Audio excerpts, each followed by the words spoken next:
ধরো একটা যদি প্লাস কিউ হয় আরেকটা হবে মাইনাস কিউ, এবং তাদের মধ্যবর্তী যে দূরত্ব যেটাকে আমরা টোয়াইস এল বলি, এই দুটাকে যখন আমরা গুণ করে দিব তখন সেখানে আমরা পাবো তড়িৎ দ্বিমেরু ভ্রামক, তাই না? তড়িৎ দ্বিমেরু ভ্রামক। তাহলে একক আসে হচ্ছে চার্জের জন্য কুলম আর দৈর্ঘ্যের জন্য মিটার। তাহলে জিনাত একক কি হবে? Coulomb metre. সহজ জিনিস। ঠিক আছে, আসো আমরা নিচে যাই। এখানে আমরা পড়বো যে ও আচ্ছা, এই লাইনটা একটু মুখস্থ করতে বলছিলাম যে তড়িৎ দ্বিমেরুর ক্ষেত্রে লম্ব দ্বিখণ্ডক রেখা বরাবর কোনো চার্জকে সরালে কোনো কাজ হয় না, এটা একটু মনে রাখবা। ঠিক আছে, যে তড়িৎ দ্বিমেরুর ক্ষেত্রে লম্ব দ্বিখণ্ডক রেখা বরাবর, জাস্ট লাইনটা দাগায় রাখো, যে কোনো ধনাত্মক চার্জকে সরালে কোনো কাজ হয় না। কেন হয় না? কারণ এখানে বিভব শূন্য। আমরা আগের দিন দেখছিলাম তাই না, যে একটা ফাঁপা গোলক, একটা ফাঁপা গোলকের ভেতরে প্রাবল্যের মান কি থাকে? শূন্য থাকে, শূন্য, তাই না? এই জন্য আমরা দেখছিলাম যে এই ফাঁপা গোলকের ভেতরে তুমি যতই কাজ করো বিভবের কিন্তু কোনো পরিবর্তন হয় না, কারণ বিভব তো সব জায়গায় সেম। সো বিভবের পরিবর্তন না হলে কোনো কাজও কিন্তু হয় না। হয় জান্নাত? হয় না। ওকে, এখান থেকে আমরা খালি পড়বো হচ্ছে টর্কের সূত্রটা। হ্যাঁ, দেখো টর্ক মানে তো তোমরা জানো, যে ধরো এটা হচ্ছে কি আমার কৌণিক বল, কৌণিক বলেরই একটা সমতুল্য রাশি হচ্ছে টর্ক।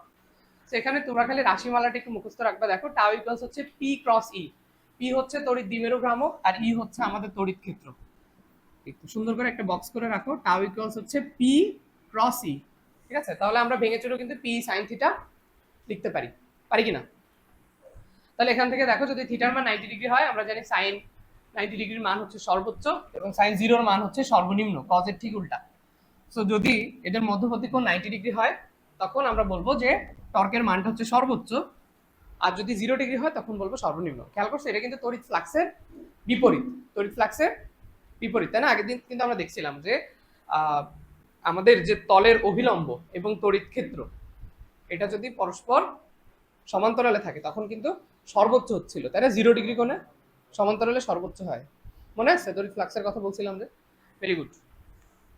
তড়িৎ ফ্লাক্সে আমরা আজকে পড়বো যে গাউসের সূত্র আছে না, গাউসের সূত্র। তোমরা অনুশীলনীতে একটা খুব ফেমাস প্রশ্ন আছে যে একটা মেঘে কি পরিমাণ চার্জ আছে, আমরা এটা কোন সূত্রের মাধ্যমে জানতে পারি? কোন সূত্র? গাউসের সূত্র। ঠিক আছে, গাউসের সূত্র। ওকে, আসো।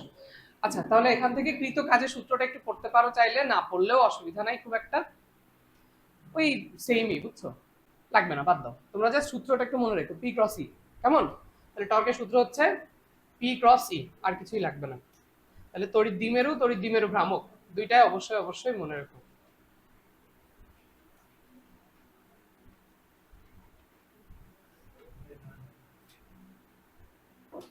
আচ্ছা, এখানে দেখো তড়িৎ দ্বিমেরুর জন্য আমরা দুইটা সূত্র পড়বো, একটা হচ্ছে বিভবের এবং আরেকটা হচ্ছে প্রাবল্যের। হ্যাঁ, সো খেয়াল করে দেখো যে এখানে আমাদের বিভবের সূত্র দেখো, এই দেখো, সবাই মনোযোগ দাও, মনোযোগ দাও। দেখো দ্বিমেরু ভ্রামকের ক্ষেত্রে, তড়িৎ দ্বিমেরুর ক্ষেত্রে দেখো পি কস থিটা, পি এর পরিচয় হচ্ছে তড়িৎ দ্বিমেরু ভ্রামক। হ্যাঁ, এবং নিচে দেখছো আর স্কোয়ার। নর্মালি কিন্তু আমরা বিভবের সূত্র কি পড়ছিলাম আগের দিন, যে V equal 1/4 pi epsilon nought Q by R, তাই না? বলো, কিউ বাই আর, মানে শুধুমাত্র দূরত্বের ব্যস্তানুপাতিক ছিল, কিন্তু এখানে কিন্তু আর স্কোয়ার, যেটা ছিল আমাদের তড়িৎ প্রাবল্যের ক্ষেত্রে। ঠিক কিনা রিফাল, পাচ্ছ? ওকে, কি বললাম? হ্যাঁ, তাই না? তড়িৎ বলের ক্ষেত্রে হচ্ছে যে ঠিক আছে, প্রাবল্য বল একই রকম জিনিসপত্র। এবং এখানে দেখবা, এবং ওই যে কেন আমাদের দেখছো ওই যে 90 ডিগ্রিতে আমাদের কি হয়, ওই যে লম্ব সমদ্বিখণ্ডকের ওইখানে তড়িৎ বিভব শূন্য হয়, যার কারণে তুমি যদি লম্ব দ্বিখণ্ডকের উপরে ধনাত্মক মানে চার্জ হোক ঋণাত্মক মানে চার্জ হোক যাই নিয়ে যাও, কোনো কাজ কিন্তু হবে না। হ্যাঁ, কোনো কাজ হবে না, এটা হচ্ছে আমাদের মেইন কথা। ঠিক আছে, ওকে, তাহলে এখান থেকে আমরা এতটুকু পড়ে ফেললাম। আর প্রাবল্যের সূত্রটা আমরা একটু দেখবো। দেখো প্রাবল্যের ক্ষেত্রে আগেরটা ছিল স্কোয়ার, এখানে হয়ে যাবে কিউব। হ্যাঁ, দেখো এই যে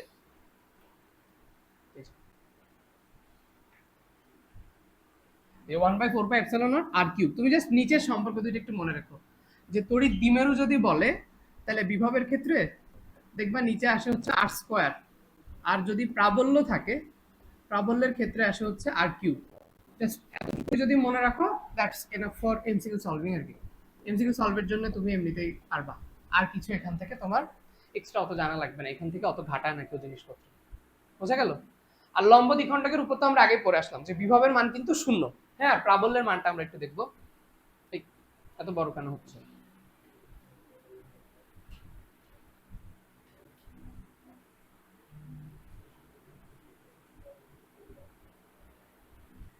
এই যে ওই সেম, বুঝছো, পি বাই আর কিউব, আমি যেটা বললাম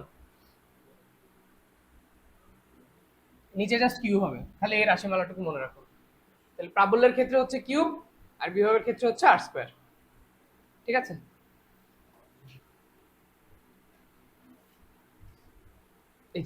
এই লাইনটা খালি লাগবে, বুঝছো, এই লাইনটা পড়লে আমাদের উপরের জিস্ট সব শেষ। দেখো যে তড়িৎ, আসো, তড়িৎ দ্বিমেরু সমীকরণগুলো থেকে দেখা গেল যে প্রাবল্য দূরত্বের ঘনফলের ব্যস্তানুপাতিক, তাই না, মানে আর কিউব, 1/r3 ঘনফলের ব্যস্তানুপাতিক, এবং বিভব হচ্ছে দূরত্বের বর্গের ব্যস্তানুপাতিক, মানে 1/r²।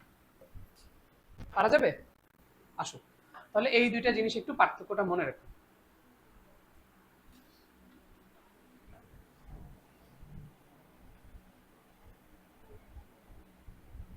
আচ্ছা, এখানে দেখো আরেকবার একটু রিভিশন করি। দেখো প্রশ্ন কি বলেছে, যে তড়িৎ দ্বিমেরুর অবস্থিত কোনো একটা বিন্দুতে এবং লম্ব দ্বিখণ্ডকের উপর আমাদের বিভবের রাশিমালা কি হবে এবং প্রাবল্যের রাশিমালা কি হবে। তো আমরা তো আগে থেকেই জানি যে আমাদের নর্মালি হচ্ছে বিভবের ক্ষেত্রে আমরা নিচে একটা আর স্কোয়ার দিব, এখানে এক্স হচ্ছে দূরত্ব, এবং প্রাবল্যের ক্ষেত্রে আমরা নিচে জাস্ট এক্স কিউব দিব, জানি। আর লম্ব দ্বিখণ্ডকের ক্ষেত্রে আমি কি বলছি, যে বিভবের মান হবে শূন্য, বিভবের মান কি হবে শূন্য, লম্ব দ্বিখণ্ডকের ক্ষেত্রে বিভবের মান হবে শূন্য। হ্যাঁ, এবং এই যে দেখো আমাদের ইয়ার মানটা আমার সেম থাকতেছে, যে প্রাবল্যেরটা আবার পি বাই এক্স কিউব এটাই আছে, শুধু পার্থক্য হচ্ছে এখানে দেখো এটা 2p আছে এবং এখানে আছে একটা p। ওকে, তাহলে এই আলাদা আলাদা করে জিনিসগুলো একটু খেয়াল রাখো। আচ্ছা, তাহলে আমি একবার একটু সামারি করে দিই। মনে করো, কে তো মেসেজ দিচ্ছে,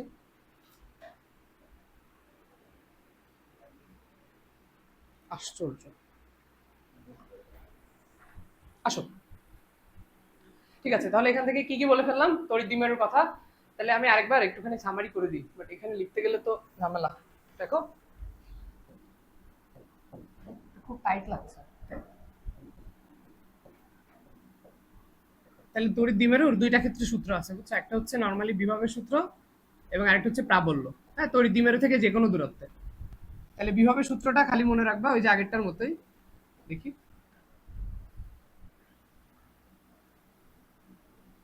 দেখছো আগেরটার মতো, জাস্ট 1/4πε0 p/r², আর প্রাবল্য হচ্ছে 1/4πε0, দেখো 2p/r³। বুঝা গেল? এটা হচ্ছে নর্মালি যে কোনো দূরত্বের ক্ষেত্রে। আর যদি বলে লম্ব দ্বিখণ্ডকের উপরে, তখন বিভবের মান হবে 0। হ্যাঁ, লম্ব দ্বিখণ্ডক, তখন মনে রাখবা তখন আমাদের বিভবের মান হচ্ছে 0, এবং আরেকটা যেটা বললাম প্রাবল্য, সেটা জাস্ট 2p এর জায়গায় একটা p হবে। এইভাবে আমরা মনে রাখবো 1/4πε0 ইন্টু p/r³। তাহলে এই দুইটা জিনিস একটু আলাদা করে ছোট করে লিখে রাখো, বা যেভাবে যা হয় একটু মনে রাখো, কেমন? আচ্ছা, ওকে, আসো আমরা তাহলে সামনের দিকে যাই। ওকে, তাহলে আমরা তড়িৎ দ্বিমেরু রিলেটেড রাশিমালা পড়ে ফেলছি। তাহলে এই যে লম্ব দ্বিখণ্ডকের উপর আমি যদি কোনো চার্জকে সরাই, তখন কি কোনো কৃতকাজ হবে? এল মান হবে? হবে না, কারণ বিভবের মান হচ্ছে 0। বিভবের পরিবর্তন না হলে কিন্তু কোনো কাজই হবে না, এটা হচ্ছে আমাদের মেইন কথা। ওকে, দেখো এখানে এই যে তোমার ধরো নর্মাল ম্যাথটা আসছে, যে দ্বিমেরুর অক্ষ বরাবর এত সেন্টিমিটার দূরত্বে তড়িৎ বিভব নির্ণয় করো, ধরো এই ম্যাথটা দিয়ে দিল তোমার পরীক্ষায় কখনো। তাহলে যে Q1 Q2 এর মান তো তুমি জানো, মাইক্রোকুলম মানে 10⁻⁻⁶, বুঝছো। এবং দেখো দূরত্বের মান, মনে করো এখানে 5 সেন্টিমিটার দেয়া আছে, এখন তুমি ভাবতেছো এটা এল এর মান, তাহলে 2l সমান মনে হয় 10। তা কিন্তু না, আমি কিন্তু শুরুর দিনে এটা ক্লিয়ার করছিলাম যে এটা যদি প্লাস কিউ চার্জ হয়, এটা যদি মাইনাস কিউ চার্জ হয়, এদের দুইজনের মধ্যবর্তী দূরত্বটাই কিন্তু 2l। হ্যাঁ, এটা আবার এল দেয়া আছে 2 গুণ করে দিলাম 10 করে দিলাম, এই ভুল যেন করো না, মনে থাকবে আবির? ওকে, ঠিক আছে, তাহলে দেখো এখানে এই যে সবার মান দেয়া আছে, তুমি এখান থেকে জাস্ট মানগুলো বসা, আমরা যেটা সূত্র শিখলাম 1/4πε0 ইন্টু p/r²। কেমন? আর প্রাবল্য হলে কি হতো 2p/r³। আর যদি বলতো লম্ব দ্বিখণ্ডক, তাহলে বিভব হতো 0 আর প্রাবল্য হতো p/r³। বারবার লিখতে লিখতে একটু মুখস্থ করে ফেলার চেষ্টা করবো। ওকে, আচ্ছা, এবার আমরা পড়বো হচ্ছে অন্তরক পদার্থ, এটা সবচেয়ে সহজ জিনিস, এখানে নাম পড়লেই হচ্ছে। দেখো অন্তরক যেমন কাঁচ, কারেন্ট যায় কাঁচের মধ্য দিয়ে? যায়, বলো? যায় না। রাবার যায় না, প্লাস্টিক যায় না, ইবোনাইট যায় না। তো আমরা হচ্ছে পড়বো ডাইইলেকট্রিক ধ্রুবক, হ্যাঁ, পরাবৈদ্যুতিক পদার্থ আর কি। সো এখানে হচ্ছে যে কোনো ধরনের তড়িৎ প্রবাহিত হয় না, আমরা এদের কিছু নাম টাম পড়বো আর কি, কিছু ডাইইলেকট্রিক ধ্রুবক আছে, তাই না? কি জানি একটা পদার্থ, শিওর না আমি, জানি না এটা নিয়ে। ইবোনাইট কি না, দাঁড়া গুগল সার্চ করে দেখি কি।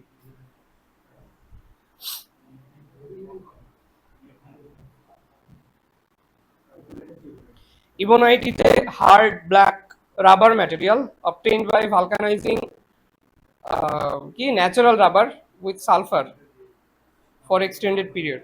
মানে একটা রাবারকে তুমি যদি আরো প্রসেসিং করো তখন যে জিনিসটা পরিণত হয় সেটা হচ্ছে ইবোনাইট। এটাও রাবার জাতীয় আর কি, বুঝছো? এটাও অনেক সুন্দর দেখা যাচ্ছে।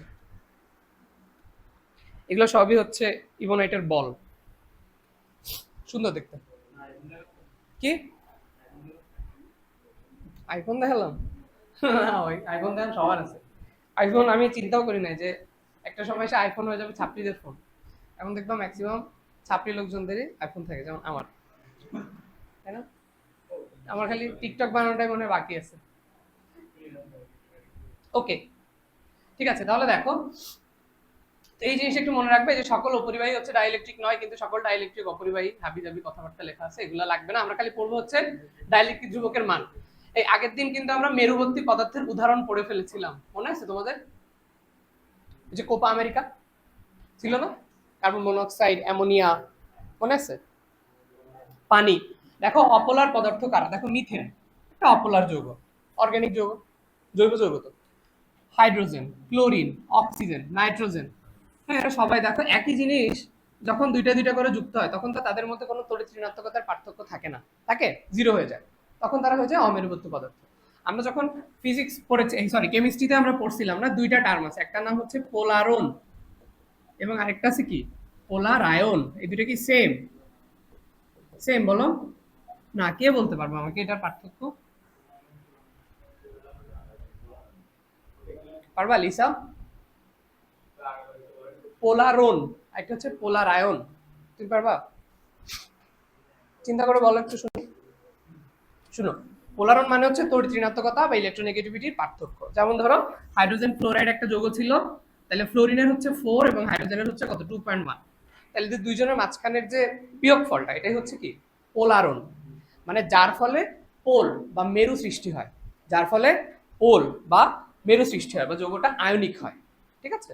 এই আর পোলার আয়ন হচ্ছে আয়নিক যৌগের সমযোজী বৈশিষ্ট্য, তাই না? আয়নিক যৌগের সমযোজী বৈশিষ্ট্য। ওই যে আমরা ফাজানের নীতি পড়ছিলাম যে প্রথমে আমরা চার্জ দেখব, তারপর দেখবো কি কার ক্যাটায়ন ছোট কার অ্যানায়ন বড়, তাই না? এরকম অনেকগুলো আছে। তারপরে আমরা দেখবো হচ্ছে কি যে কারো ডি বা এফ অরবিটাল আছে কিনা, মনে পড়ে? তাহলে এটা হচ্ছে পোলার আয়ন। তাহলে পোলার আয়ন মানে হচ্ছে আয়নিক যৌগের সমযোজী বৈশিষ্ট্য। সো যার পোলার আয়ন বেশি হয় তার মধ্যে সমযোজী বৈশিষ্ট্যটা কিন্তু বেশি থাকে, সমযোজী বৈশিষ্ট্য বেশি থাকে, তার মানে তার গলনাঙ্ক কম, তার পানিতে দ্রবণীয়তা কম, তার মনে করো কোনো কালার দেখানোর ক্ষমতা বা বর্ণ বলে না, এটা কি জানি বলে, তাই না? মানে কোনো কালার কিন্তু সে দেখাবে না। তাহলে এই সম্পর্কগুলো কিন্তু আস্তে আস্তে সমযোজীর ক্ষেত্রে কম আর কি, মনে রেখো একটু।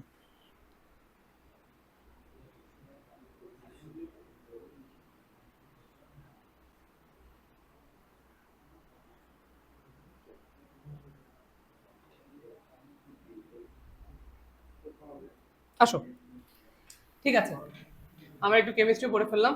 আচ্ছা দেখো মেরুবর্তী পদার্থ, এই যে আমরা যে উদাহরণগুলো তখন পড়ছিলাম দেখো এগুলা এখানে আছে, তাই না? দেখছো এই যে অ্যামোনিয়া প্রতিদিন এই হয় এবং আমাকে, আচ্ছা দেখো অ্যামোনিয়া, তাই না?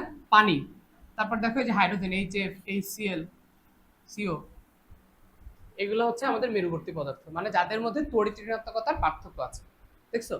তাহলে এখানে খেয়াল করছিলা কার্বন ডাই অক্সাইড এটা কিন্তু অমেরুবর্তী, আবার দেখো কার্বন মনোক্সাইডকে বলা হচ্ছে কি মেরুবর্তী। ওকে, খেয়াল রেখো জিনিসগুলো একটু।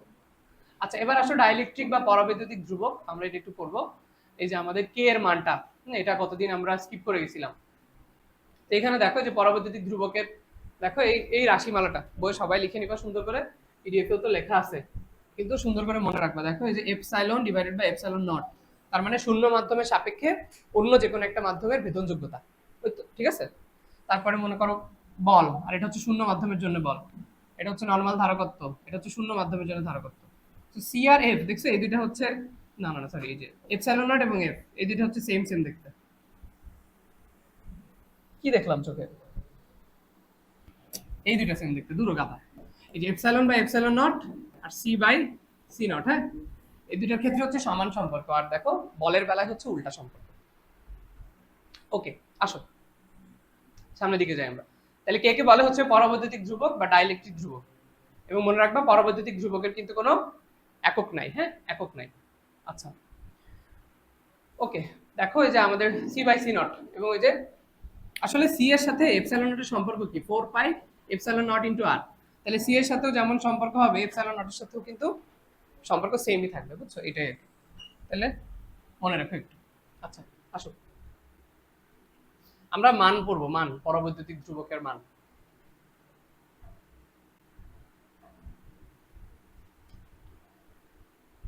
আচ্ছা, দেখো যে আমাদের আসলে পরাবৈদ্যুতিক ধ্রুবক মানটা দিয়ে আসলে কি বোঝায়, হ্যাঁ। তো আমরা একটু আগেই দেখলাম যে পরাবৈদ্যুতিক ধ্রুবক হচ্ছে দুইটা বলের অনুপাত, তাই না? বলো যে এফ অনুপাত। তো এখানে জিনিসটা এরকম বোঝায় যে শূন্য মাধ্যম বা বায়ু মাধ্যমে এবং অন্য যে কোনো একটা মাধ্যমে এফ ছিল এবং আরেকটা ছিল এফ নট। তাহলে একটা হচ্ছে শূন্য মাধ্যমের জন্য, একটা হচ্ছে বায়ু মাধ্যমের জন্য। তাদের দূরত্ব যদি সেম থাকে তখন দুইটা চার্জের মধ্যকার বলের অনুপাত হচ্ছে 2.5। তার মানে এখানে ধরো পানি আছে বা অভ্র আছে, কাঁচ আছে, তাই না? এরকম যেগুলাই থাক, এগুলোর ক্ষেত্রে আমরা মনে রাখবো যে এটা হচ্ছে আসলে দুইটা বলের অনুপাত, ঠিক আছে? দুইটা বলের অনুপাত বা দুইটা ধারকত্বের অনুপাত বা দুইটা ভেদনযোগ্যতার অনুপাত, ঠিক আছে? আচ্ছা, একটা সাপেক্ষে আরেকটা। এবার আসো আমরা মানগুলো একটু পড়ে ফেলি। তো আমি আসলে যেভাবে পড়তাম, হ্যাঁ, অনেক উপায় আছে। যেমন ধরো আমি কয়েকটা তোমাকে একটু মনে রাখতে বলি, কিভাবে মনে রাখতাম আমি। ধরো শূন্য স্থানেরটা তো আমরা সবাই জানি 1, ঠিক কিনা? এটা তো এমনিতেই জানি। এবং এর মান কিন্তু সবসময় 1 এর থেকে বেশি হবে। কে এর মান সবসময় 1 এর থেকে বেশি হবে। দেখো বায়ুর ক্ষেত্রে হচ্ছে 1.05 অথবা 1.0005, দুইটা মানে আছে, একটা ইসাক স্যারের বই, একটা তপন স্যারের বইয়ে, একটু মনে রেখো কষ্ট করে। তাহলে শূন্য মাধ্যম বলুক, বায়ু মাধ্যম বলুক, 1, ঠিক আছে? আচ্ছা, এরপরে দেখো, এরপরে আমি এইভাবে পড়তাম, দেখো কাচ, কাচ 5, ওকে, মানে যেভাবে মনে থাকে আর কি। কি বললাম? কাচ 5। আরো আছে দেখো পলিথিন, হ্যাঁ, থিন 3। তোমার শোনো, এইখান থেকে যখনই কোনো প্রশ্ন দিবে, যে কোনো একটা অপশন দিবে, বাকি 3টা অপশন কিন্তু এই বক্স থেকেই দিবে, এমন না যে অন্য জায়গা থেকে উঠে আনবে। তোমার যদি অ্যাটলিস্ট অপশন দেখে মনে পড়ে তাহলে তো খুবই ভালো। তো আমি কোনো নেমোনিক না দিয়ে এমনি ট্রাই করতেছি আগে যে তোমার মনে থাকে কিনা। তাহলে পলিথিন 3, কাচ 5। কি বললাম? পলিথিন 3, কাচ 5। 3 মানে আবার এখানে কিন্তু কোনো 3 নাই, তো ভয় পাওয়ার কিছু নাই, 2.3। আর দেখো ইভোনাইট, যে লাস্টে ট আছে তো, তাই হচ্ছে 8, হ্যাঁ, এই। তাহলে আপাতত এইগুলো পর্যন্ত পড়ে ফেললাম। আর নেমোনিক একটা আছে, আমি একটা দিয়ে পড়তাম, সেটা হচ্ছে এইভাবে পড়তাম আর কি। দেখো পেজ, পেজ মানে কাগজ, ঠিক কিনা? কারো কি এই কথায় কোনো ইয়ে আছে বলো? পেজ মানে কি? পৃষ্ঠা, তাই? ও, আচ্ছা দেখো আমি বলি, শোনো। তাহলে প্রথমে পিতে হচ্ছে, দেখো ব্লু কালার নিলাম। তাহলে প্রথমে হচ্ছে পিতে হচ্ছে পানি, পানির মানটা হচ্ছে সবচেয়ে বেশি, 20 অথবা 80। আমাদের অন্যান্য বই আবার 80ও আছে। তাহলে এখানে আমরা মানটা লিখলাম 20 অথবা 80। তাহলে প্রথমে গেল কি? পানি সবচেয়ে বেশি, পিতে হচ্ছে পানি। এতে হচ্ছে অভ্র, দেখো এরপর হচ্ছে অভ্র, এতে হচ্ছে অভ্র, অভ্রের মান হচ্ছে কত? 7। অভ্রের মান কত?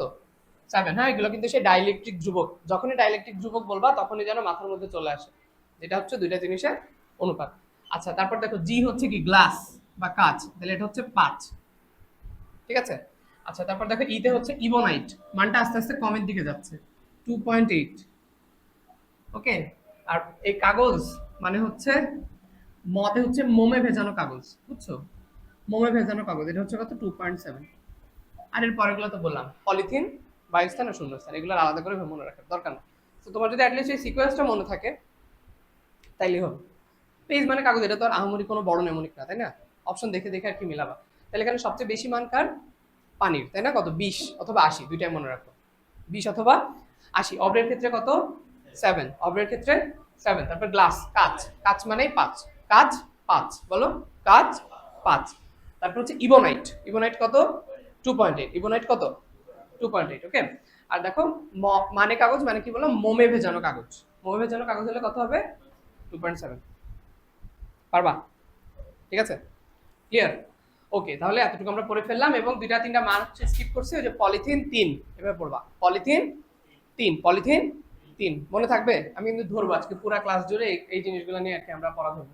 ঠিক আছে, তাহলে এই পার্টটা স্কিপ করে কেউ যায় না, কিন্তু এখান থেকে কিন্তু মেডিকেলে কোচিং এ সবসময় অনেক অনেক কোয়েশ্চেন আসে। আমরা সামনে একটা রিভিউ এক্সাম নিব, সেখানে ওই অধ্যায়টা থাকবে, ভালো মতো পরীক্ষা দিও। আচ্ছা, এবার আসো ধারক। তো ধারক হচ্ছে কি, যে যেখানে আমরা চার্জ সঞ্চিত রাখতে পারি তাকেই বলে ধারক। আমরা মেইনলি পড়বো হচ্ছে ধারকত্বের একক, হ্যাঁ, বা ধারকত্বের এই যে দেখো C equal Q I V, আমরা সূত্রটা আগে থেকেই জানি। তো ধারকত্বের একক কি? ফ্যারাড, তাই না? ধারকত্বের একক কি? ফ্যারাড। হ্যাঁ, তাও হয়, কোনো অসুবিধা নেই। এই দেখো, এটা একটু মনে রেখো যে ভূ সংযুক্ত যদি করা হয়, দেখো ভূ সংযুক্ত করা হলে ধারকের কার্যকারিতা বৃদ্ধি পায়, এটা একটু মনে রেখো। ভূ সংযুক্ত করলে ধারকের কার্যকারিতা বৃদ্ধি পায়, তোমাকে সত্য মিথ্যায় দিয়ে দিতে পারে যে ভূ সংযুক্ত করলে ধারকের কার্যকারিতা বৃদ্ধি পায় নাকি হ্রাস পায়। এবার আসো ধারকত্বের ক্ষেত্রে এই যে সূত্র আমরা পড়ে আসলাম, C equal Q by V. তো দেখো ধারকত্বের একক হচ্ছে ফ্যারাড, হ্যাঁ, এবং ক্ষুদ্রতম একক হচ্ছে মাইক্রোফ্যারাড। বাংলা কথা যেগুলো লেখা আছে এগুলো ভালো মতো পড়বা। ধারকত্বের একক হচ্ছে ফ্যারাড এবং ক্ষুদ্রতম একক হচ্ছে মাইক্রোফ্যারাড। হ্যাঁ, -12 হবে তাহলে।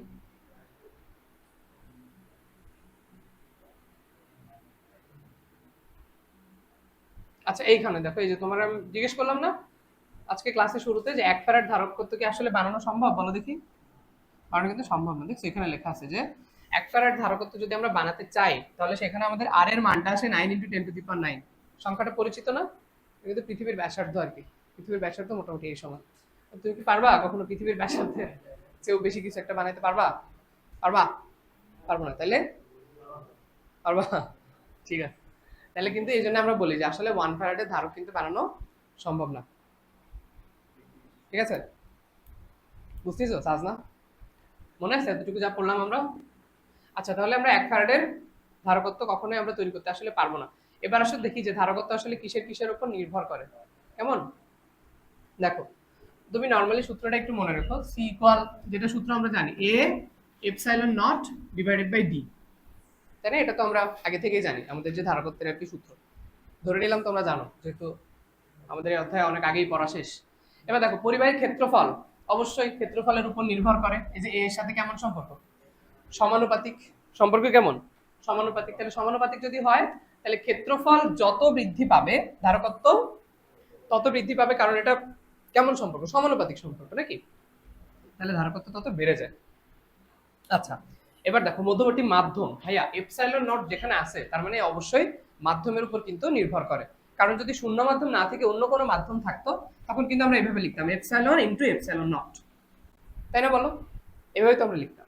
আচ্ছা, তাহলে অবশ্যই সে মাধ্যমের উপর নির্ভর করে, একটু মনে রাখো। তাহলে এই যে সি বাই সি নট, হ্যাঁ, এই যে K equal C by C nought, মানে শূন্য মাধ্যমের সাপেক্ষে কিছু একটা, মনে থাকবে?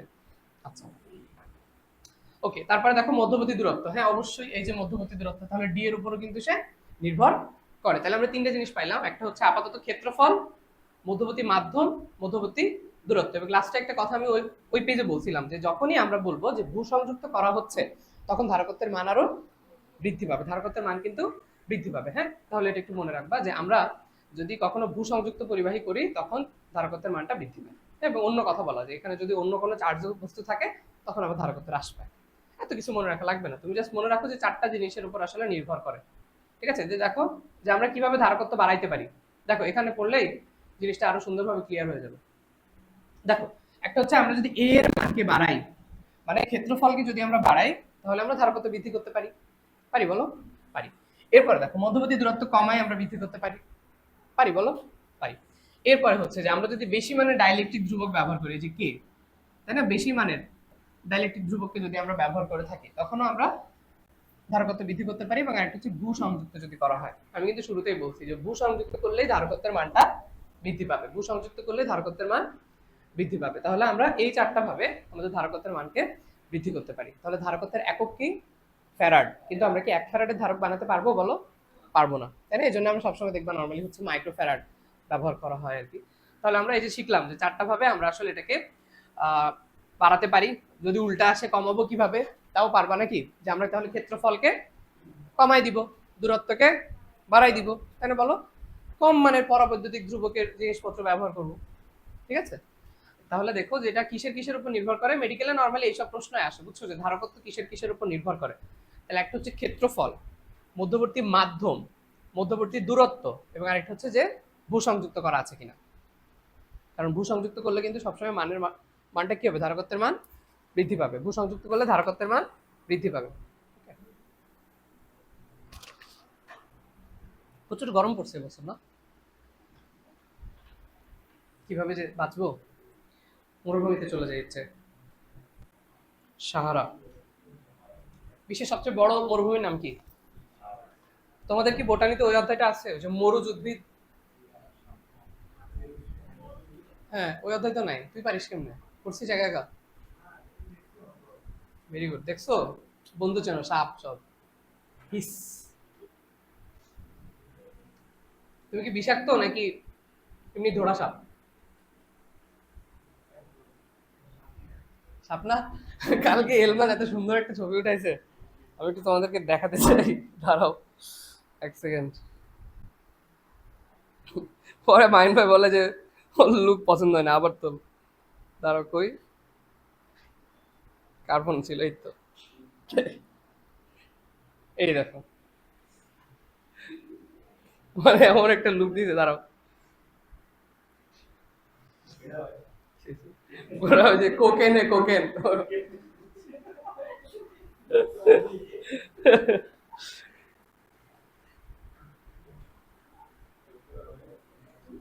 আচ্ছা আসো পড়ি। ঠিক আছে, তাহলে দেখো এখান থেকে এই যে এককগুলোর মানটা কি মনে রাখবা। এই যে আমরা ধারকত্বের কথা বলে ফেললাম, হ্যাঁ, ধারকত্বের একক হচ্ছে এই যে ফ্যারাড, ফ্যারাড পার মিটার, আমরা এটাও ইউজ করতে পারি, সরি কে এর একক। ওকে, ঠিক আছে, আমরা এখান থেকে আর কিছু পড়বো না, ধারকত্বের আমরা পড়ে ফেলছি, আমরা ধারকত্বের সমবায় পড়বো, হ্যাঁ, সমবায়। এই দেখো জিজ্ঞেস করেছে যে গোলাকার পরিবাহীর ব্যাসার্ধ বাড়ালে কেন ধারকত্ব বৃদ্ধি পায়, কারণ আমরা সূত্র তো জানি 4 পাই এপসাইলন নট ইনটু আর। তাহলে যদি আর বৃদ্ধি পায় অবশ্যই ধারকত্বের মানটাও বৃদ্ধি পাবে, পাবে কিনা বলো? পাবে তো? পাবে, ঠিক আছে। আচ্ছা, এখানে দেখো যে বলছে যে একটা ফাঁপা গোলক আর একটা হচ্ছে নিরেট গোলক, কোনটাতে চার্জ বেশি থাকবে? ভাই আমি আগের দিন বলছিলাম যে চার্জ থাকে হচ্ছে উত্তল পৃষ্ঠে, ভেতরে কিন্তু চার্জ থাকে না, সো চার্জ সমান থাকবে, চার্জ সমান থাকবে, এমন না যে কোনোটার মধ্যে বেশি কোনোটার মধ্যে কম, মনে থাকবে। আচ্ছা, তাহলে চার্জের মানটা সেম থাকবে, দুইটাগুলোকেই সমান তড়িৎ আধান বা চার্জ থাকবে। তোমাদের তো আসলে ধরো একাডেমিকে ফিজিক্স বইটা ওইভাবে পড়া হয় না, পড়া হয়? আমি তো পড়তাম না, কেন, টেক্সট বই তো ওইভাবে পড়া হয় না, এই জন্য আমি ট্রাই করি যেভাবে তোমাদের টেক্সট বইগুলো ভালো মতো অ্যাটলিস্ট পড়ায় দেওয়া যায়। আচ্ছা, এবার আসো তড়িৎ ধারকত্বের সূত্র, যেটা আমরা একটু আগে পড়ে আসছি, ওটা নিয়ে আবার জ্ঞান দিচ্ছে, যে কিউ সমানুপাতিক সি সমানুপাতিক ভি। ওকে, ধারকত্ব হচ্ছে একটা স্কেলার রাশি এবং ধারকত্বের মান সবসময় পজিটিভ হবে। কেউ কিছু বলতে চাও? জানি বাবা, আমি তো বন্ধ করতে পারি না রে।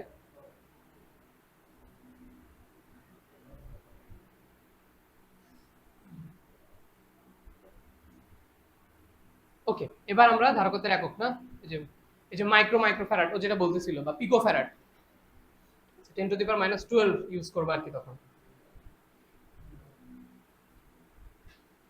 এখানে দেখো যে আমাদের মাত্রাটা দেখছো, খুব বিচ্ছিরি একটা মাত্রা, কিন্তু খুব বাজে দেখতে, তাই না? পারবা বাসায় যে মাত্রা আবার বের করতে? দেখো ওরা কনভার্সনটা কিভাবে করেছে, যে আমরা জানি সি ইকুয়াল হচ্ছে কিউ বাই ভি, তাই না? এই সূত্রটা তো আমরা জানি, এবং আমাদের সূত্র ছিল যেটা ভি এর, ভি ছিল কি, ডাব্লিউ ইকুয়াল ভি কিউ, মনে পড়ে শিখছিলাম। তাহলে ভি ইকুয়াল আমরা লিখতে পারি ডাব্লিউ ডিভাইডেড বাই কিউ, তাহলে Q divided by W by Q, তাহলে কিউ উপরে চলে গেল, তাহলে উপরে আসে কিউ স্কোয়ার আর নিচে আসে ডাব্লিউ। এবার বের করো, তাহলে কিউ ইকুয়াল আমরা কি জানি, কিউ হচ্ছে আইটি, তাই না? আইটির স্কোয়ার, আর নিচে হচ্ছে এটাতে কৃত কাজ, তো কৃত কাজের সূত্র কি মনে আছে, এফ ডট এস। তাহলে এফ এর জন্য আমাদের মাত্রা ছিল এম এল টি ইনভার্স 2, এবং তার সাথে আরেকটা দূরত্ব গুণ হবে, ঠিক আছে? তাহলে আমরা লিখতে পারি M L square T inverse 2। আচ্ছা, তাহলে এটা হচ্ছে আমাদের নিচে আসবে, হ্যাঁ। তাহলে দেখো যে আমাদের উপরে কি আসে, উপরে আই এর জন্য এই যে দেখো আই স্কোয়ার, এবং উপরে একটা টি আছে, তাহলে টি স্কোয়ার, আর নিচে হচ্ছে M L square T inverse 2। Okay, তাহলে দেখো যে আমাদের কি হলো, এম উপরে চলে গেল, তাহলে এম ইনভার্স 1। এরপর দেখো এল তো আর উপরে নাই, আছে একটাও নাই, তাহলে আমরা লিখতে পারি এল মাইনাস 2। আচ্ছা এরপরে দেখো টি, টি আছে হচ্ছে উপরে 2 আর নিচে -2, তাহলে 2 মাইনাসে মাইনাসে +2, তাই না? তাহলে টি টু দি পাওয়ার 4। এরপর এই যে আমাদের আই স্কয়ার। ওকে, তাহলে এটা হচ্ছে আমাদের মাত্রা। এত কঠিন মাত্রা আমি দেখি না কখন আসতে, বাট তারপরও অ্যাটলিস্ট যেন পরীক্ষায় আসলে বের করতে পারো। ঠিক আছে, হিসাব করে বের করলেই হয়, সূত্র পারলে তখন সবই পারা যায়। C equal Q by B এটা যদি তোমার মনে থাকে, আর ডাব্লিউ ইকুয়াল ভি কিউ এই সম্পর্ক যদি মনে থাকে, তাহলে তো বারবার বের করতে পারবা কি না? পারবা। এরকম কিন্তু খুব বিশ্রী বিশ্রী মাত্রা আছে অধ্যায়ে, যেমন ওই যে আমাদের ভেদন যোগ্যতা, ওটার মাত্রাটাও খুবই বাজে দেখতে। ঠিক আছে, পারবা এটা? বইয়ের পাশে করে নিও কিন্তু, নাহলে বাসায় গেলে আবার মনে পড়বে না। আচ্ছা এবার আসো সমান্তরাল পাতের ধারকত্ব, যে আমরা যেটা আগেই পড়ে আসছি, C equal A epsilon nought by D.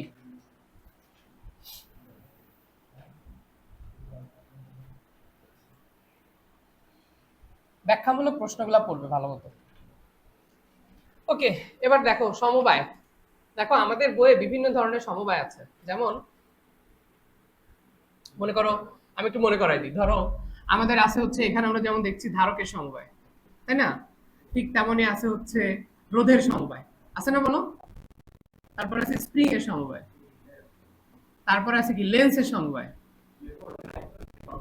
ও আচ্ছা, যাও, আছে তো বইয়ে নাকি নাই? আছে তো বইয়ে, নাই? আচ্ছা তাহলে মনে রাখবে কি, যে ধারক বলুক, রোধ বলুক, স্প্রিং বলুক, লেন্স বলুক, এদের সবারই সমবায় হচ্ছে দুই প্রকার। সমবায় হচ্ছে দুই প্রকার, মানে শ্রেণী আর সমান্তরাল। একমাত্র একজনই আছে যার সমবায় হচ্ছে তিন প্রকার, তার নাম কি?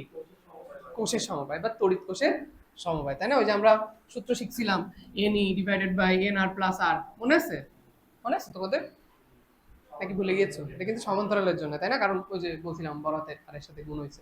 যাই হোক, তাহলে মনে রাখবা খালি কোষের সমবায় হচ্ছে তিন প্রকার, তড়িৎ কোষের সমবায় তিন প্রকার, তা বাদে সবকিছু দুই প্রকার, মনে থাকবে? তাহলে কোষের সমবায় হচ্ছে তিন প্রকার।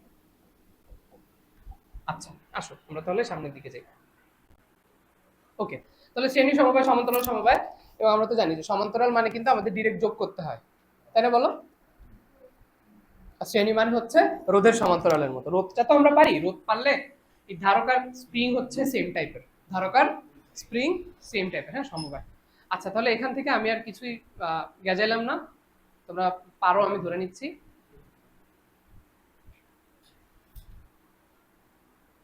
এই যে যে যদি শ্রেণীতে থাকে তাহলে এই যে 1/1/1 এভাবে আমরা করবো, আর যদি সমান্তরালে থাকে তাহলে আমরা ডিরেক্ট যোগ করে দিব।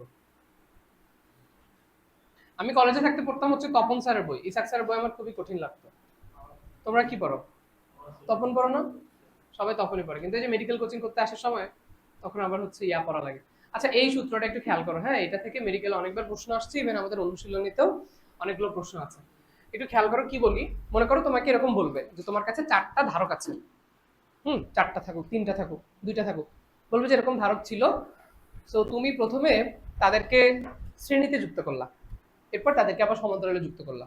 তো করলে একটা ধারকত্ব আরেকটা ধারকত্বের কত গুণ হবে, অথবা ভাইস ভার্সা, উল্টোটাও জিজ্ঞেস করতে পারে যে প্রথমে সমান্তরাল ছিল, পরে তুমি তাদেরকে শ্রেণীতে করলা, তখন কত গুণ হবে। হ্যাঁ, তো সূত্র হচ্ছে এটা, একটু মনে রাখতে পারো। আমি বলি বেসিক বাংলা কথা আমি যেভাবে মনে রাখতাম, হ্যাঁ, এটার দিকে তাকাও না, আগে তুমি এমনি নর্মালি চিন্তা করো। মনে করো ধারকত্বের ক্ষেত্রে শ্রেণীতে নাকি সমান্তরালে মান বেশি আসবে কোথায়? সমান্তরালে মান বেশি আসবে কোথায়? সমান্তরালে, তাই না? তাহলে মনে করো যে আমি ধরো দুইটা রাশি লিখলাম, একটা হচ্ছে সিপি আর একটা হচ্ছে সিএস, ঠিক আছে? একটা হচ্ছে প্যারালাল এবং আরেকটা হচ্ছে শ্রেণী। তো বেশি হবে কোনটা তোমরা বলছো?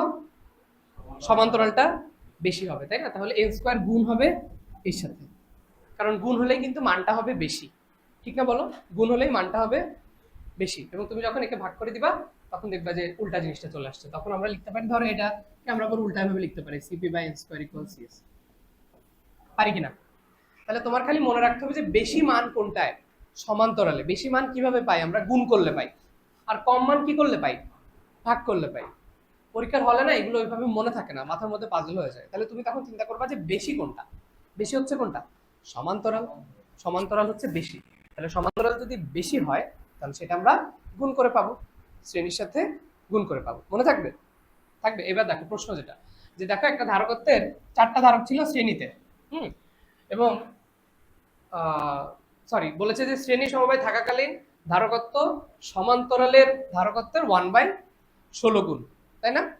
1/16 গুণ। কিন্তু তোমাকে যদি বলতো যে 4টা ধারক প্রথমে হচ্ছে শ্রেণীতে ছিল, পরে তাদেরকে সমান্তরাল নেওয়া হলো, তাহলে কত গুণ হলো? তখন কিন্তু হতো 16 গুণ।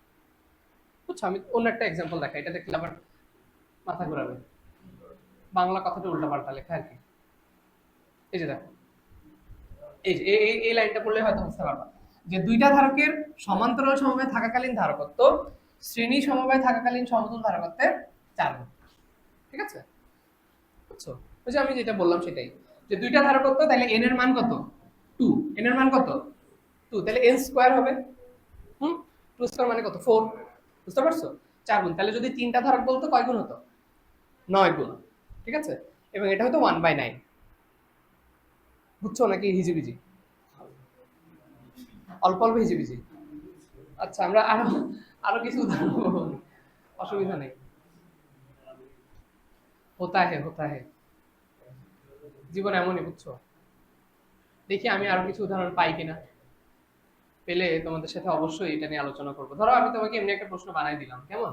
মনে করো তোমার কাছে 4টা ধারক ছিল, 4টা ধারকের হচ্ছে শ্রেণীতে তাদের ধারকত্ব হচ্ছে সি। ধারকত্ব কত? সি। আমি বললাম সেম 4টা ধারককে তুমি যদি সমান্তরালে নাও, তাহলে তার পরিবর্তিত ধারকত্বের মান কত হবে? তাহলে তুমি কি বলবা? n স্কয়ার ইনটু সি, তাই না? তাহলে n স্কয়ার মানে কত স্কয়ার? 4 নাকি? তাহলে হবে 16 ইনটু সি। বুঝতে পারছো? সহজ জিনিস একদম। আর যদি বলতো সমান্তরালে ছিল শ্রেণীতে, তখন তুমি কত বলতা?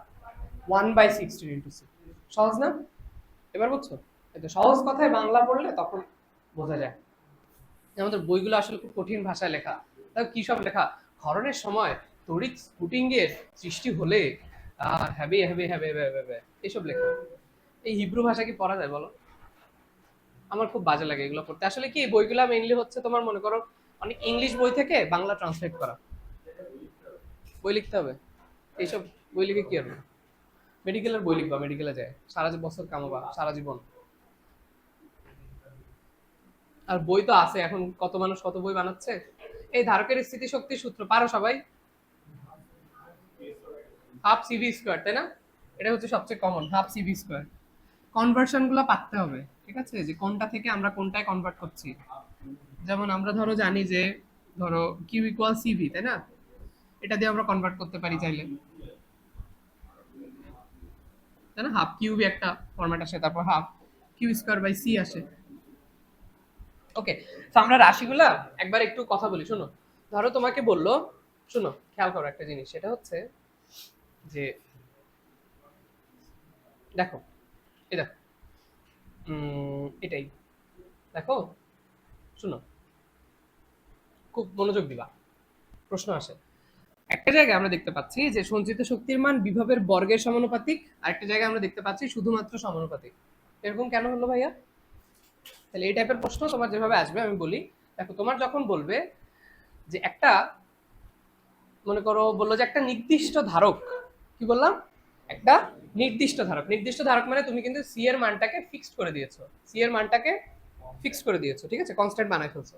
তো যখন নির্দিষ্ট ধারকের কথা বলা হবে, তখন ধারকত্ব হচ্ছে বিভবের বর্গের সমানুপাতিক, বিভবের বর্গের সমানুপাতিক। আর যদি বলা হয় চার্জের মান সেম বা একই পরিমাণ চার্জ রাখা হয়েছে, তখন তুমি বলবা যে সেটা হচ্ছে বিভবের সমানুপাতিক। আরো একটা সম্পর্ক আছে, যে দেখো একটাতে হচ্ছে কিউ স্কয়ারের সমানুপাতিক এবং আরেকটাতে হচ্ছে কিউ এর সমানুপাতিক। তাহলে এই যে দুই রকম কথা হয়ে গেল ভাই, আমরা কোনটা দিব পরীক্ষায় আসলে? তাহলে পরীক্ষায় যদি সেম ভাবে আসে যে একটা নির্দিষ্ট ধারক, তখন তুমি বলবা আধানের বর্গের সমানুপাতিক। কথা কি জটিল লাগছে? এই যে সি আছে এখানে, সি থাকা মানে হচ্ছে নির্দিষ্ট ধারক। তাহলে যদি বলে একটা নির্দিষ্ট ধারকের চার্জের বর্গের সমানুপাতিক, যদি নির্দিষ্ট ধারক বলে তখন বলবো চার্জের বর্গের সমানুপাতিক। কিন্তু যদি বলে নির্দিষ্ট বিভব তখন বলবো চার্জের সমানুপাতিক। মনে থাকবে? সেম ভাবে বিভবের কথাটাও সেম। যদি বলে যে নির্দিষ্ট ধারকের ক্ষেত্রে বিভবের সাথে সম্পর্ক কি, বলবা বর্গের সমানুপাতিক। আর যদি বলে নির্দিষ্ট চার্জ, তখন বলবা বিভবের সমানুপাতিক। সূত্র তো তুমি আগে থেকেই পারো, সিভি স্কয়ার। তো ওইটা থেকে তুমি বাকিগুলো আর কি কনভার্ট করবে। দেখো এখানে বাংলা কথা ওইভাবে লেখা আছে। দেখো এই যে একটা নির্দিষ্ট ধারকের সঞ্চিত শক্তি তার আধানের বর্গের সমানুপাতিক। কিন্তু এই যে আগের কথাটা খেয়াল করছো, নির্দিষ্ট ধারকে, কোথায় নির্দিষ্ট ধারকে। আর বিভব পার্থক্য যদি স্থির থাকে, ভি এর মান যদি কনস্ট্যান্ট থাকে, বিভব পার্থক্য যদি স্থির থাকে, তখন হচ্ছে সঞ্চিত শক্তি কিসের সমানুপাতিক বলো? চার্জের সমানুপাতিক। ঠিক আছে, চার্জের সমানুপাতিক। ক্লিয়ার? এলমান পারবে? জিনাত পারবে? জান্নাত পারবে? লিসা পারবে? তোমরা খালিদ আসেনি আজকে? মধু আসো সামনে যাই।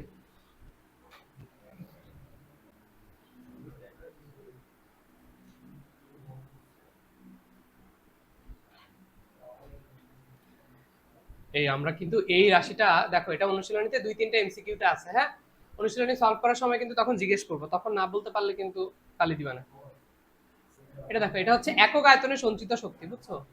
দেখো, একক আয়তনে সঞ্চিত শক্তি সূত্র half epsilon nought into E square. Okay, সূত্রগুলো একটু জাস্ট মনে রেখো। Half epsilon nought E square. হ্যাঁ, আর যদি এখানে শূন্য মাধ্যমের বদলে অন্য কোনো মাধ্যম দিয়ে দিত, এই যে দেখো, অন্য কোনো মাধ্যম যদি দিয়ে দিত, তখন এই দুইটা তুমি গুণ করে দিবা। অন্য কোনো মাধ্যম যদি থাকে, হ্যাঁ, তখন এই যে এই দুইটার গুণফল হচ্ছে এপসাইলন নটের সমান। বুঝছো? ওই যে আমি আগে যেটা দেখালাম ধারকত্বের ক্ষেত্রে, যদি অন্য একটা মাধ্যমের এপসাইলন নট থাকে, তখন এই দুইটাকে তুমি গুণ করে দিবা। বোঝা গেল? পারবা? এগুলো কিন্তু সব অনুশীলনী, আমি অনুশীলনীতে নাই এমন আজারা জিনিসের পিছনে কখনোই তোমার মাথা খারাপ করবো না। ওকে, ঠিক আছে, আসো সামনে যাই। তাহলে ধারকত্বের রাশিমালা C equal A epsilon nought by D, তাই না? তার মানে দূরত্বের সাথে ধারকত্বের সম্পর্ক কেমন? ব্যস্তানুপাতিক।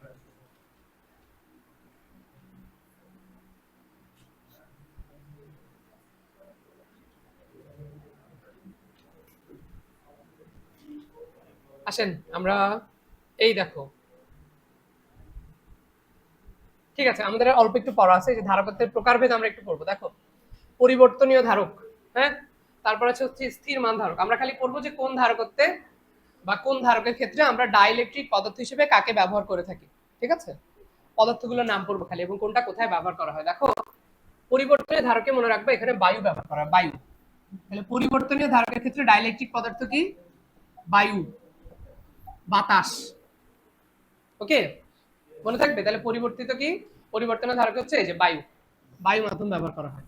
এবার দেখো, এখানে দুইটা ব্যবহার আছে, আরেকটা হচ্ছে অভ্রধারক, হ্যাঁ, বা যেটাকে বলা হয় ফিক্সড, স্থির মান ধারক। এখানে দেখো দুইটা ব্যবহার আছে, একটা হচ্ছে গ্রাহক যন্ত্রের টিউনিং এর কাজে বা টিউনের কাজে, এবং আরেকটা হচ্ছে শুধুমাত্র বেতার গ্রাহক যন্ত্রে। তাহলে একটা হচ্ছে টিউনিং এর কাজে এবং আরেকটা বলা আছে গ্রাহক যন্ত্রে। আরেকটা আবার আছে, আরেকটা হচ্ছে প্রচুর পরিমাণে ব্যবহার করা হয়। হ্যাঁ, দেখো বাংলা কথা তিনটা, এই যে বেতার গ্রাহক যন্ত্র দেখো প্রচুর ব্যবহার করা, এই যে প্রচুর পরিমাণে ব্যবহার করা। তাহলে তিনটা কথা, একটা হচ্ছে টিউনিং এর কাজে, একটা হচ্ছে শুধু ব্যবহার, আরেকটা হচ্ছে প্রচুর ব্যবহার। বলছি দেখো, এবার শুনো, তো চিন্তা করে দেখো, টিউনিং মানে কি? টিউনিং মানে হচ্ছে ওই যে আমরা একটা চ্যানেল থেকে আরেকটা চ্যানেলে যাই না ঘুরায় ঘুরায়, রেডিও। তোমরা কি রেডিও শুনছো? হয়তো আগে তো তোমরা মনে হয় হও নাই, বুঝছো? হয়েছিল তোমরা তখন, তাই না? রেডিও একটা বাটন থাকে, ওটা ঘুরায় ঘুরায়। তোমাদের তো আসলে বয়স অনেক কম। তো শুনো, এই দেখো, মনে রাখবা কি, টিউনিং তো তোমার পরিবর্তন করা লাগে, নাহলে তো সারা জীবন তুমি একটা গানের চ্যানেলই শুনবা। সারাদিন দেখবা যে গান বাজতেছে, বাংলাদেশের কি একটা গান, ওই যে প্রেমের সমাধি ভেঙে, শুনছো তোমরা এই গান? কি কি আমি আগে শুনতাম রেড এফএম, ইন্ডিয়ান কিছু। আচ্ছা যাও, মেইন কথা যেটা, সেটা হচ্ছে যে টিউনিং এর পরিবর্তনের কাজে আমাদের লাগবে পরিবর্তনীয় ধারক। মানে টিউন মানে হচ্ছে পরিবর্তন করা, টিউনিং করা, পরিবর্তন করা। তাহলে মনে রাখবে টিউনের কাজে পরিবর্তনীয় ধারক। আর দেখো, গ্রাহক যন্ত্র মানে মনে করো, ধরো তুমি একজন গ্রাহক এবং তোমার কাছে তোমার প্রেমিকা চিঠি পাঠাবে। এখন তুমি যদি একদিন থাকো সোনাডাঙ্গায়, একদিন থাকো মনে করো গল্লামারি, একদিন থাকো ফুলতলা, একদিন থাকো নওপাড়া, তখন কি তোমার প্রেমিকা তোমাকে চিঠি পাঠাতে পারবে বলো? পারবে না। এই জন্য আমাদের গ্রাহককে উচিত স্থির থাকা, ঠিক কিনা? গ্রাহককে কি উচিত? স্থির থাকা। তাহলে মনে রাখবা, গ্রাহক যন্ত্রে আমাদের ব্যবহার করা হয় স্থির মান ধারক বা অভ্রধারক, আর পরিবর্তনীয়টা টিউনিং এর কাজে। তাহলে টিউন দেখলে আমরা কি দাগাবো? পরিবর্তনীয়। আর যদি শুধু গ্রাহক যন্ত্র বলে, তখন দাগাবা অভ্রধারক। কিন্তু যদি আবার বলে প্রচুর, যদি আবার বলে প্রচুর, তখন আবার দাগাবা তড়িৎ বিশ্লেষক ধারক। ঠিক আছে, এটাই অ্যাকচুয়ালি বেশি পরিমাণে ব্যবহার করা হয়, তড়িৎ বিশ্লেষক ধারক। ঠিক আছে বাবারা, বুঝছো? ওকে, এবার আসো, তাহলে আমরা এই অভ্রমান ধারক, নামের মধ্যে অভ্র আছে, তাহলে এখানে আমরা বুঝতে পারছি যে অবশ্যই এখানে আমাদের অভ্র ব্যবহার করা হচ্ছে। ডাইলেকট্রিক পদার্থ হিসেবে। কঠিন নাকি? একটু কঠিন। আচ্ছা, তো আমরা যাচ্ছি বাবা। এই যে কাগজের ধারক, এই যে মোমে ভেজানো কাগজ পড়ছিল না, এই হচ্ছে আমাদের সেই কাগজ। ঠিক আছে, এখানে কাগজকে ব্যবহার করা হয় আর কি। এখানে দেখো নাম আছে, এই যে ইলেকট্রনিক বর্তনীতে টিউন সার্কিট বা ট্যাং সার্কিট কম্পাঙ্ক। এই যে ইলেকট্রনিক বর্তনীর একটাই ব্যবহার আছে, ইলেকট্রনিক বর্তনীতে কাগজের ধারক ব্যবহার করা হয়। ইলেকট্রনিক বর্তনীতে কাগজের ধারক। হ্যাঁ, এবং দেখো এখানে যে প্যারাফিন, মোমে ভেজানো কাগজ, মোমে ভেজানো কাগজ পড়লাম না আমরা? মোমে ভেজানো কাগজ পড়ছি কিনা মনে আছে? যে 2.7 ছিল মেবি মান। ওকে, আচ্ছা এবার দেখো তড়িৎ বিশ্লেষক ধারক। এই যে বলছি প্রচুর পরিমাণে যেটা ব্যবহার করা হয়, অনেক বেশি প্রশ্ন আসছে এখান থেকে। দেখো দুইবার আসছে যে তড়িৎ বিশ্লেষক ধারকে কোন পদার্থকে ব্যবহার করা হয়। অ্যালুমিনিয়াম, এই যে দেখো অ্যালুমিনিয়াম অক্সাইড, হ্যাঁ, বা অ্যালুমিনিয়াম বোরেট। এই যে অ্যামোনিয়াম বোরেট, বিভিন্ন দ্রবণের কথা বলা আছে, এই দুইটা কথা একটু মনে রাখবা। একটা হচ্ছে অ্যামোনিয়াম বোরেট আর একটা হচ্ছে অ্যালুমিনিয়াম অক্সাইড। ঠিক আছে, দুইটা থাকতে পারে, দুইটাই মনে রাখবা। ওকে, আসো দেখি আমাদের শীটেও মনে হয় ধারক নিয়ে অনেক কথাবার্তা লেখা আছে, if I am not wrong. এই যে, এই যে দেখো, আসো আমরা এই পেজটা ভালো মতো পড়লে আমাদের দেখবা ধারক থেকে আর কোনো ইনশাল্লাহ সমস্যা হবে না। দেখো তাহলে প্রথম আমরা যে, এই মনোযোগ দাও সবাই, বাবারা একটু খেয়াল করো প্লিজ। দেখো প্রথমে হচ্ছে ধারকটা হচ্ছে কেমন, পরিবর্তনীয়। তাহলে পরিবর্তনীয় ধারকে মাধ্যম হিসেবে কি ব্যবহার করা হয়? বায়ু। বলে না বায়ু পরিবর্তনের দরকার, পরীক্ষার পরে সবাই একটু বায়ু পরিবর্তনে যাবো বলতো না আগের মানুষ। তাহলে বায়ু হচ্ছে পরিবর্তনীয়। এবং এখানে আমি কি বলেছি যে এটা হচ্ছে টিউনিং এর কাজে ব্যবহার করা হয়। ঠিক আছে, টিউনের কাজে ব্যবহার করা হয়, এটুকু মনে রাখো। এরপর দেখো স্থির মান বা অব্র, এটা কোথায়? গ্রাহক যন্ত্রে, যেমন বললাম গ্রাহককে তো স্থির থাকতে হবে, তাহলে চিঠি যাবে কিভাবে? ওকে, এবং এখানে আমরা কি ব্যবহার করি দেখছো, অব্রের পাত। এটা তোমার মনে রাখার দরকার নেই, অব্রের পাতটাই মনে রাখো, অব্র মানেই হচ্ছে অব্রের পাত। এরপর হচ্ছে কাগজ ধারক। তো কাগজ ধারক ওই যে বললাম ইলেকট্রনিক বর্তনীতে ব্যবহার করা হয়, টিউন সার্কিট বা ট্যাঙ্ক সার্কিট কম্পাঙ্ক, ইলেকট্রনিক বর্তনী। এবং কাগজ ধারকের ক্ষেত্রে ব্যবহার করা হবে প্যারাফিন, মোমে ভেজানো পাতলা কাগজ, মোমে ভেজানো পাতলা কাগজ। এবং দেখো তড়িৎ বিশ্লেষক, যেটা আসলে প্রচুর পরিমাণে ব্যবহার করা হয়, প্রচুর পরিমাণ, প্রচুর থাকলেই কি তাকাবা? তড়িৎ বিশ্লেষক, প্রচুর থাকলেই তড়িৎ বিশ্লেষক। হ্যাঁ, এবং এখানে দেখো অ্যালুমিনিয়াম অক্সাইড অথবা অ্যামোনিয়াম বোরেট, অ্যালুমিনিয়াম অক্সাইড অথবা আরেকটা লিখে রাখো অ্যামোনিয়াম বোরেট।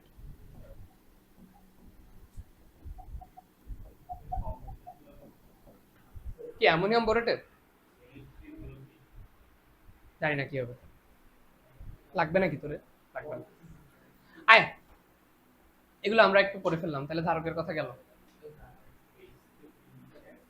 ওকে, তাহলে ধারক থেকে আমাদের এই কথাগুলাই লাগবে। হ্যাঁ, মনে রেখো একটু। পরিবর্তনীয়, বায়ু ব্যবহার করা হচ্ছে, অব্রধারকে অব্রের পাত, কাগজের ক্ষেত্রে যে মোমে ভেজানো কাগজ, তড়িৎ বিশ্লেষকে অ্যামোনিয়াম বোরেট। তাই তো হওয়ার কথা, দেখিনি একবার, জানতে যেহেতু চাইলে।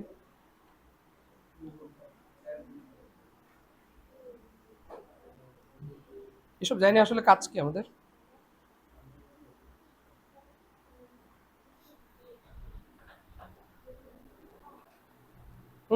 খুব বিশ্রী ভাই, তুমি এই যে জিনিসটা জানতে চাইলা, এটা যাই না আলটিমেটলি তোমার কি লাভ হবে? আমি একটু লিখি, তুমি যেহেতু বললা।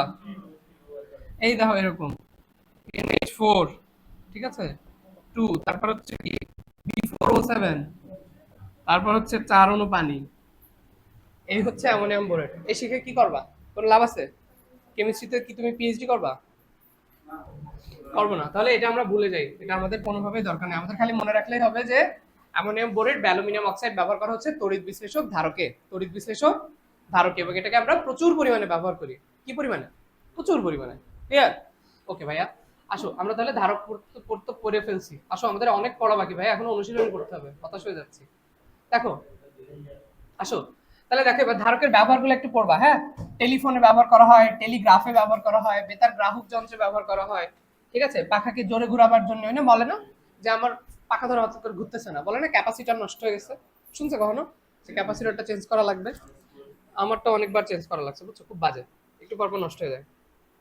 ওকে, এরপরে দেখো চার্জিং ডিসচার্জিং এর কাজে ব্যবহার করা হয়। এটা একটু খেয়াল রাখবে, দেখো ডিসি ব্লকিং, ডিসি ব্লকিং এর মানে কিন্তু এই না যে ধারকের ডিসি বর্তনীতে ব্যবহার করা হয়। খুব ফেমাস প্রশ্ন, হ্যাঁ, যে ডিসি কে আসলে কোন বর্তনীতে ব্যবহার করা হয়। তো মনে রাখবে আমরা নরমালি ধারককে ব্যবহার করব হচ্ছে এসি বর্তনীতে। ধারককে ব্যবহার করব কোথায়? এসি বর্তনীতে। এখন ধারক তো লয়াল, সে যখন এসি কে তার মন এবং শরীর উভয় দিয়ে দিয়েছে, তখন সে আসলে ডিসির সাথে আর পরিচয় রাখতে চায় না, এজন্য সে ডিসি কে দিয়ে দিয়েছে ব্লক। তাই ডিসি ব্লকিং, তার মানে কিন্তু ডিসিতে আসলে ধারককে ব্যবহার করা হচ্ছে না।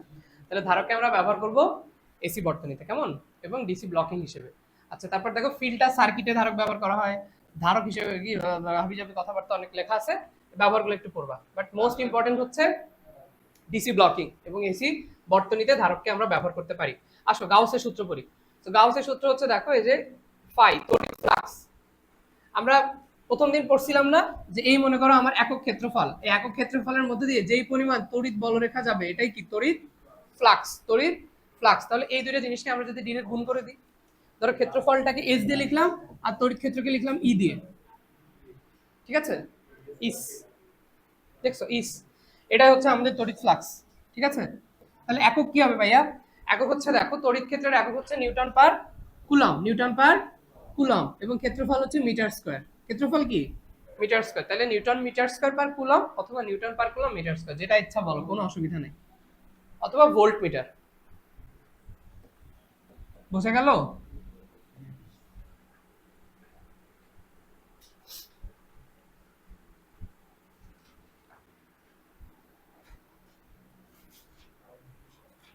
আমরা পড়ছিলাম না নিউটন পার কুলম অথবা ভোল্ট পার মিটার। তাহলে এটার সাথে তুমি মিটার স্কয়ার গুণ দাও, দিলে কি থাকে? শুধু ভোল্ট মিটার। বোঝা গেল বাবারা? ঠিক আছে, আসো তাহলে আমরা কার্ল ফ্রেডরিক গাউস ওনার সূত্রটা পড়ছিলাম। তাহলে গাউসের সূত্রের ক্ষেত্রে আমরা তড়িৎ ফ্লাক্সটা পাইলাম, হ্যাঁ, এবং মনে রাখো তড়িৎ ফ্লাক্স কিন্তু একটা স্কেলার রাশি, তড়িৎ ফ্লাক্স একটা স্কেলার রাশি, ঠিক আছে, স্কেলার রাশি। ওকে, এগুলাই আসে মেডিকেলে, এগুলাই আসে, তড়িৎ ফ্লাক্স হচ্ছে একটা স্কেলার রাশি। ঠিক আছে, আসেন সামনে যাই।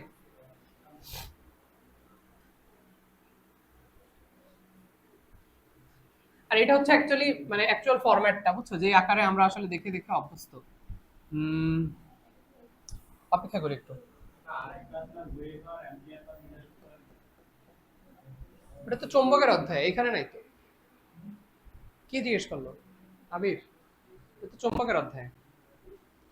আচ্ছা, এবার দেখো গাউসের সূত্র, এটা তো বলে ফেলছি, যে এটা একটু মনে রাখবা, বুঝছো, এই যে সূত্রটা এটা একটু লাগে, সেটা হচ্ছে যে মনে করো একটা বদ্ধ তড়িৎ ক্ষেত্র, আমরা সেখানে তড়িৎ ফ্লাক্সটা বের করতে চাই, সূত্র হচ্ছে যে মোট আধানের 1/ε0 গুণের সমান, মানে Q/ε0, Q/ε0, এটা একটু মনে রাখবা আর কি, এই ফরম্যাটটা, চিত্রটা একটু যেন মনে থাকে, Q/ε0।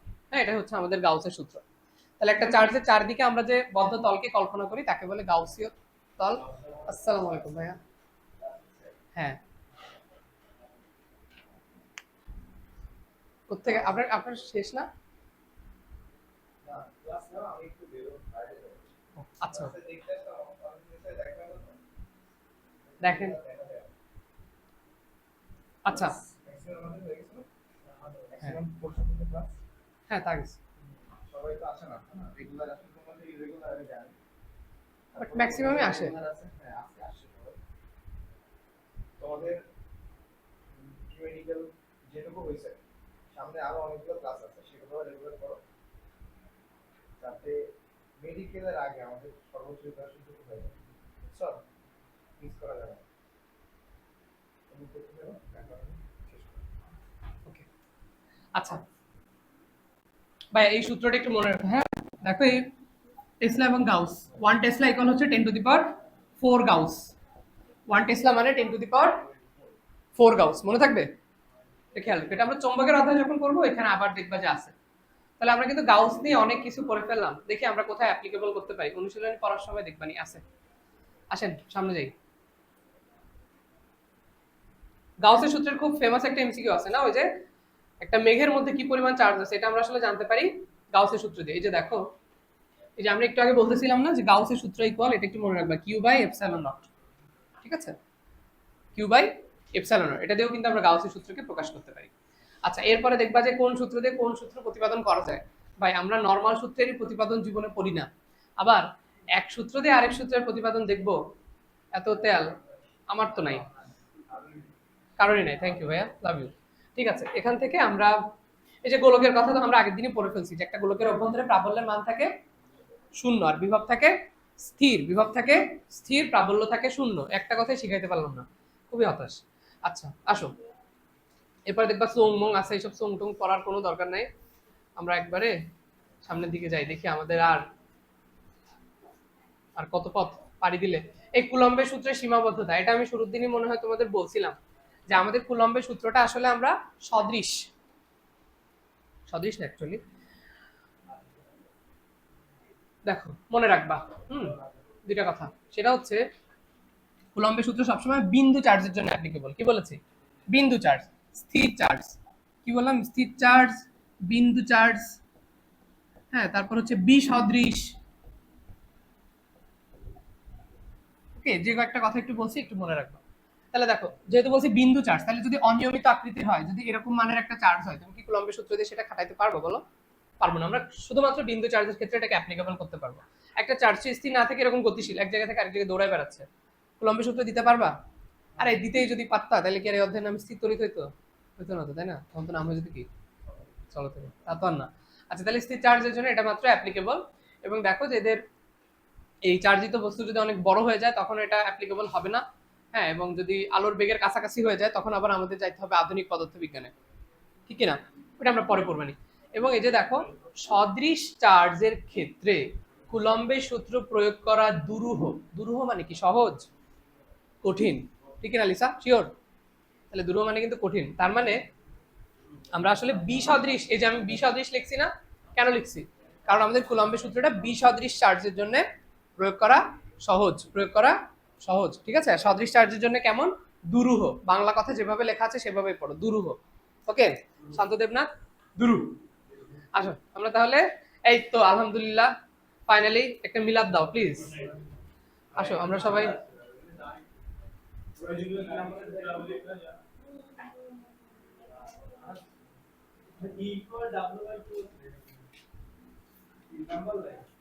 আচ্ছা তাই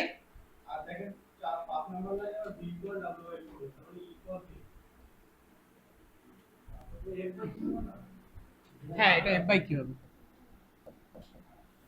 ভুল আছে, কারণ আমরা তো জানি যে প্রাবল্য মানে হচ্ছে আসলে বল, তাই না? আর বিভব মানে হচ্ছে কাজ।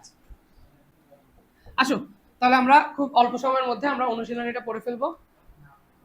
তোরা অনুশীলনী পড়বি না? অনুশীলনী না পড়ে চলে যেতে যাচ্ছিস? তা আমি অনুশীলনীটা কার জন্য সলভ করে নিয়ে আসলাম এগুলা। আহ, তাহলে কি অনুশীলনী আবার আরেকদিন পড়বো নাকি? আরেকদিন করতে চাস কয়জন? কেউ চাও না? তাহলে কি আরেকদিন পড়বো? তাই আমি পিডিএফ দিব না, ক্লাস না করে পিডিএফ তো আমি